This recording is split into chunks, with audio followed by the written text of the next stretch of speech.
सहाबा में एक नाम ऐसा है जिनको कभी जिंदगी में कोई शिकस्त नहीं हुई और वो नाम है हजरत खालिद बिन वलीद का। चूंकि उन्हें सैफुल्लाह कहा गया और अल्लाह की तलवार को कौन शिकस्त दे सकता, बल्कि हजरत खालिद बिन वलीद की आरजू थी कि मैं राह हक में शहीद किया जाऊं, लेकिन ये आरजू उनकी पूरी नहीं हो सकी और वो बिस्तर पे अपनी तभी मौत फौत हुए, इसलिए कि अल्लाह की तलवार को कौन तोड़ सकता था। तो हजरत खालिद बिन वलीद जिस जंग में भी गए हैं उन्हें कामयाबी हुई। एक मरतबा हजरत खालिद बिन वलीद पर मुश्किल आ गई। हजरत राफे बिन उमर ताई, वो भी आपके साथी थे, आपके नायब कमांडर थे, तो उन्होंने कहा कि लगता है आज कज़ा आ गई।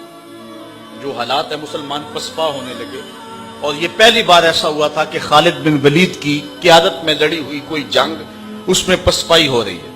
तो हजरत उमर बिन राफे अत्ताई ने कहा कि लगता है कज़ा आ गई।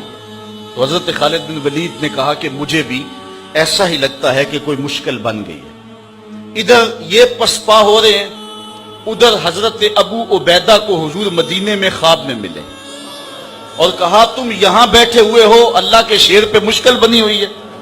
बस रात के मौके पे हजरत अबू उबैदा ने ऐलान करवा दिया, कहा जल्दी तैयार होए मुजाहिद, हजरत खालिद बिन वलीद की मदद को पहुंचना है। एकदम काफिला तैयार हो गया। वो तो हर वक्त तैयार रहते थे, मुजाहिद नबी के रास्ते के, हक की राहों के मुसाफिर।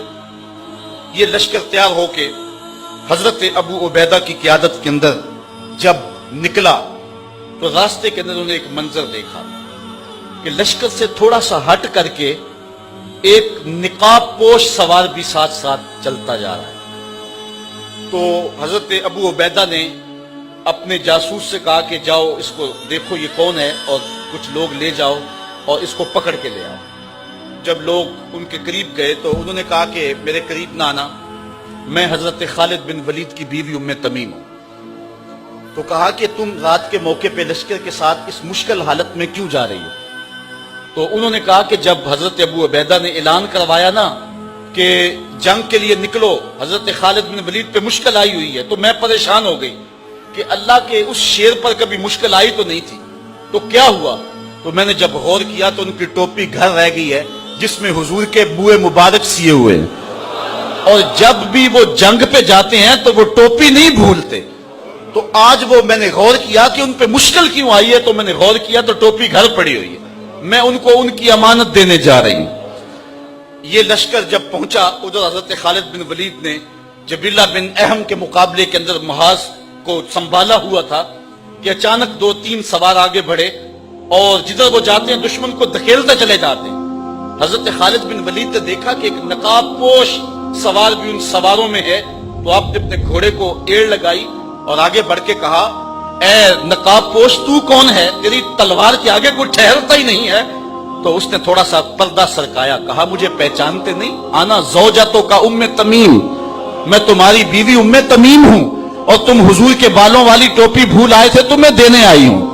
और फिर आगे बढ़ के उनको टोपी दी। हजरत खालिद बिन वलीद ने टोपी सर पे रखी, अल्लाह ने उसी दिन पता अता फरमा दिया। हजरत उस्मान बिन अब्दुल्ला रिवायत करते हैं कि हजरत उम्मे सलमा रज़ी अल्लाह ताला अन्हा के पास, हुजूर की ज़ौजा मोहतरमा के पास हुजूर के कुछ बाल थे।